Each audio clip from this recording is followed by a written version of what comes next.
விஜயகாந்த் இறந்துட்டாருங்கிற செய்தி கேட்ட உடனே இவருக்கு எதுக்கு இந்த அளவுக்கு வருத்தப்படுறீங்க அப்படின்னு சில பேர் நினைச்சிட்டு இருக்காங்க.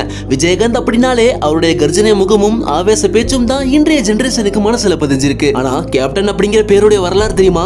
எம்ஜிஆர் காமராஜர் மறைவுக்கு பிறகு ஒரு அரசியல்வாதி இறந்ததுக்கு தமிழ்நாடே அழகுறலா மாறினது விஜயகாந்த் மரணத்துக்கு தாங்க. இன்றைய காலத்துல ஷூட்டிங் ஸ்பாட்ல நடிகர் நடிகை இயக்குநர்களுக்கு மட்டும் விருந்து சாப்பாடு, மற்ற தொழிலாளர்களுக்கெல்லாம் ஹோட்டல் சாப்பாடு அப்படின்னு இப்போ வரையும் அதான் நடந்துட்டு இருக்கு. ஆனா 1980-90களிலேயே விஜயகாந்த் தன்னுடைய ஷூட்டிங் ஸ்பாட்ல தான் சாப்பிடுற அதே விருந்துணவை தான் தன் செலவுல கீழ்மட்ட தொழிலாளர்களுக்கு வரையும் வாங்கி கொடுத்து அவங்க சாப்பிடுறத உறுதி செஞ்ச பிறகுதான் தன் சாப்பாட்டிலே கை வச்சிருக்காரு அந்த மனிதர். வாழ்நாள் முழுக்க தன்னுடைய சினிமா சொத்துக்களை சேர்த்து வைக்காம மக்களுக்கு தேடி தேடி தர்மம் கொடுத்தவரு அவர் இறக்கிறதுக்கு முன்னாடி கூட பணத்தை வீணடிச்சிடாதீங்க, இல்லாதப்பட்டவங்களுக்கும் ஏழை மக்களுக்கும் மறக்காம கொடுத்துருங்க அப்படின்னு சொன்னது தான் அவருடைய கடைசி வார்த்தையா இருந்திருக்கு.